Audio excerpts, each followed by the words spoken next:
Cardi B ameweza kuvunja ukimya mrefu ambao ameweza kukaa nao. Yote hii ni mara baada ya kuweza kuposti mtoto wake ambaye anafahamika kwa jina la Blossom Cephas kupitia ukurasa wake wa Instagram. Katika picha ambayo Cardi B ameweza kuipost, alikuwepo yeye pamoja na mtoto wake, lakini pia ameweza kuambatanisha na ujumbe ambao umesomeka hivi: My whole heart in one picture. Akaweka emoji fulani hivi za makopa. Baba mzazi wa mtoto huyu ni Offset, ambaye waliweza kupata mtoto huyu ambapo walikuwa na mahusiano pamoja na Cardi B kipindi ambacho kimepita kidogo. Sasa mahusiano yao yaliweza kuonekana kwamba yamevunjika baada ya kuweza kutangaziana taraka, ambapo ilikuwa ni Julai mwaka 2024. Lakini chanzo kikubwa ambacho kiliweza kuonekana kwamba kiliweza kusababisha wawili hao kuweza kupeana talaka ulikuwa ni usaliti ambao ulikuwa mara kwa mara ukiwa unafanywa na Offset, akiwa anaonekana kabisa na wanawake tofauti, lakini pia kukosa msaada katika malezi ya mtoto. Ilionekana kabisa kama vile Offset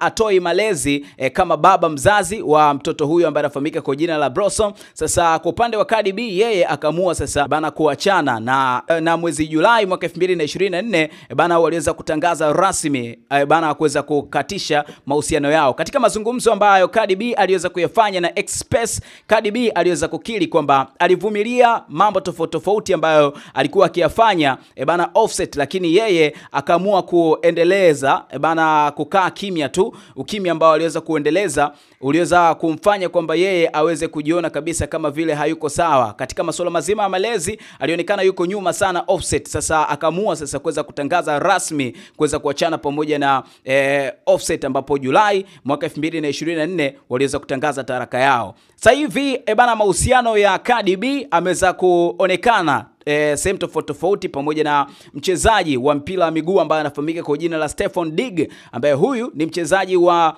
mpira wa miguu NFL, ambapo ameonekana katika moment tofauti za kimahusiano, kama vile siku ya Valentine Day walikuwa pamoja, lakini pia walionekana katika Coachella mwezi April wakiwa pamoja kabisa katika zile hali fulani hivi za kimahusiano. Lakini pia waliweza kuonekana katika Met Gala, walikuwa wameshikana mikono kabisa mwezi Mei. Lakini mahusiano yao yanaonekana kuwa yapo serious kinoma katika kipindi cha hivi karibuni, baada ya kuweza kuachana pamoja na Offset, na Cardi B yeye kuwa kama single mother akiwa pamoja na mume wake ambaye mtarajiwa, ambaye sasa hivi wanaonekana mahusiano yao yako viral kinoma, wakiwa wanaonekana kabisa wapo katika romance situation tofauti katika sehemu tofauti.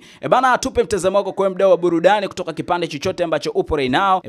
Uko na mtazamo gani? Drop comment yako kwenye comment hapo, usiache kusubscribe kwa taarifa kadha. Ili sasa online digital. Ciao.